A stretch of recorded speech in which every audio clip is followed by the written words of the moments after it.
اگر آپ کہتے ہیں میں آگ سے ڈرتا ہوں، جہنم میں نہیں جانا چاہتا، تو پھر آپ کو ایسا معاشرے کا شخص بننا چاہیے کہ آپ کی ذات سے کسی کو کوئی تکلیف نہ پہنچے، اور اس کا نام اسلام، اسی کا نام سلامتی، اور اسلام کا نام ہی ہے مفہوم ہی۔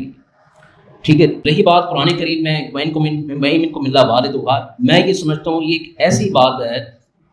کہ یہ دوسرے مذہبوں کی طرح یہودیوں کو آزاد چھوڑ دیا، یہودیت میں آپ جو چاہیں کریں، سارے جانور ہیں آپ کے سامنے، مسیحیت کو آزاد چھوڑ دیا جائے کہ جناب آپ کو نجات مل چکی، آپ جو چاہیں کریں۔ اسلام کہتا ہے نہیں، آپ مسلمان ہیں تو مسلمان عملی طور پر بننا پڑے گا۔ گڑبڑ ہوئی، آپ کی ذات سے کسی کرسچن کو، کسی نان مسلم کو، کسی مسلم کو کوئی تکلیف پہنچی، بھگتیں گے آپ، سزا ملے گی اس کی۔ اور یہ کتنا پیارا اصول ہے،